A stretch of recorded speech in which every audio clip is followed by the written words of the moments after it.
There is a skull in a museum in Tbilisi, with one tooth left in it. The other sockets are not empty. They have closed over, healed shut by bone that grew back. That kind of healing takes years. So this man lost almost every tooth in his head, and then went on living, chewing nothing, for a long time afterwards. He died about 1.75 million years ago, long before our species existed. Somebody kept him alive, or he found a way alone. That is the whole question. The place is Dmanisi, in southern Georgia, about 85 kilometers southwest of Tbilisi. It sits on a rocky spur where two small rivers meet. Archaeologists came for the medieval town on top, a ruined city with a cathedral. In the 1980s, digging old storage pits, they hit bones from animals long extinct.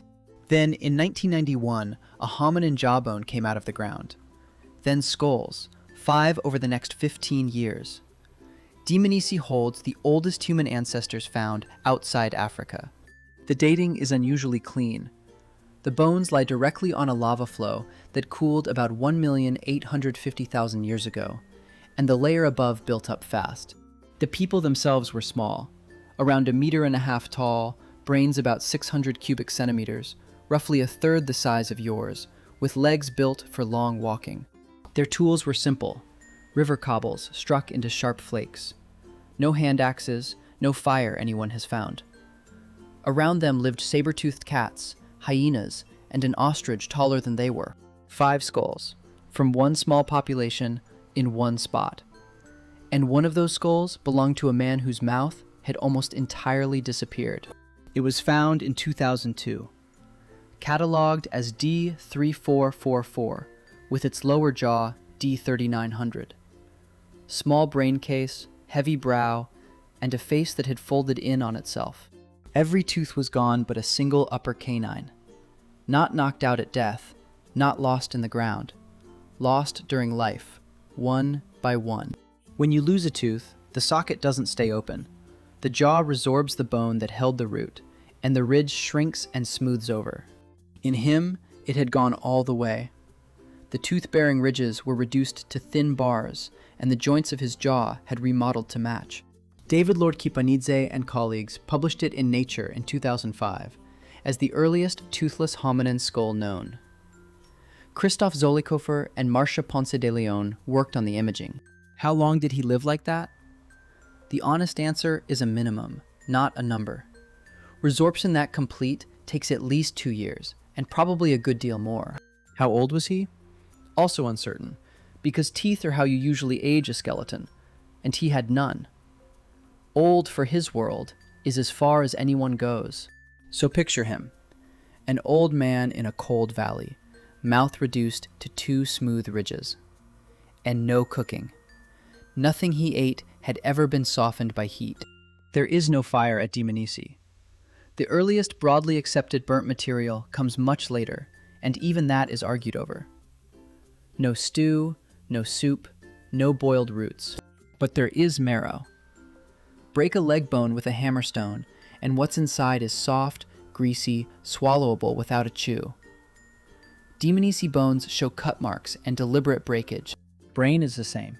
So is liver, fat, eggs, insects, the pith inside plant stems, fruit gone soft. No teeth does not automatically mean no food. This is the core of the counter-argument, and it has a name behind it. David Degusta argued that toothlessness in itself proves nothing about care. Wild primates survive it.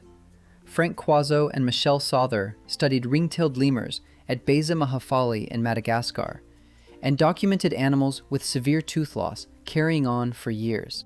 They coped by changing what they ate and how they handled it. No one fed them, no one nursed them.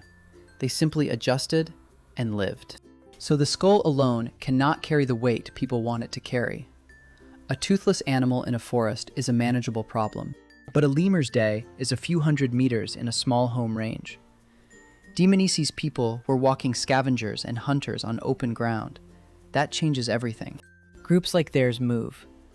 Among modern foraging peoples, a camp lasts weeks, and the daily foraging walk runs several kilometers, sometimes far more. An old, frail person slows that down. and slowing down in a valley with Meganterion, a saber-toothed cat, and hyenas is dangerous for everyone, not just him. So when researchers say care, it's worth being concrete about what that would look like here. It is not medicine. Nobody is nursing anybody. It means walking slower than you want to, waiting at a river crossing, someone spending a few minutes pounding meat between two stones. And most of all, it means giving up the best parts of a carcass.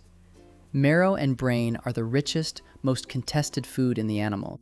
That is the real cost. Not heroism, calories. Handing the fattiest food to someone who cannot hunt, cannot carry much, and will not get better. How much would that cost a group of 20? We don't know. Nobody can put a number on it from a skull, and anyone who does is guessing.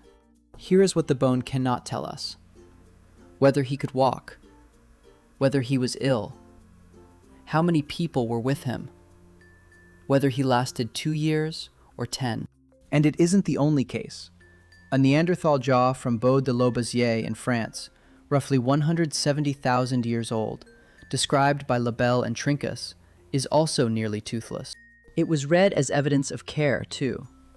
De Gusta wrote a short, blunt reply, arguing that it isn't, that the same pathology appears in animals nobody helped. Then there is Shanidar 1 from Iraq, a Neanderthal man with a withered arm, a crushed eye socket, healed fractures, who lived on for years. Trinkhaus and Zimmermann described him. The same argument runs there. Every claim of ancient compassion hits the same wall. Bones record survival. They do not record intention. Which is where I think the whole debate is framed wrong. It is set up as care versus abandonment, as if those were the only two settings. The likeliest thing is neither. It is tolerance, not a decision to help him, just the absence of any impulse to drive him off the kill. That costs almost nothing. And it's exactly the thing chimpanzees are bad at. Food at a chimp carcass is taken, defended, begged for, not simply allowed. So if you ask me where kindness starts, I don't think it starts with a decision. I think it starts with not minding, with an old man permitted to stay. Whether that counts as compassion is an argument about words, not bones. But something let him keep eating through winters in a snowy valley, for years, with one tooth. He was, by any cold calculation of who feeds a group, useless. He stayed anyway. That is the fact, and it is 1 3/4 million years old. Tooth loss still shapes what people can eat, and studies link it to poorer nutrition in older adults. If that touches your life, talk to a dentist or doctor.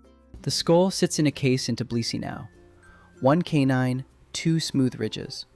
Somebody once decided he could stay. Or nobody decided, and he simply wasn't sent away.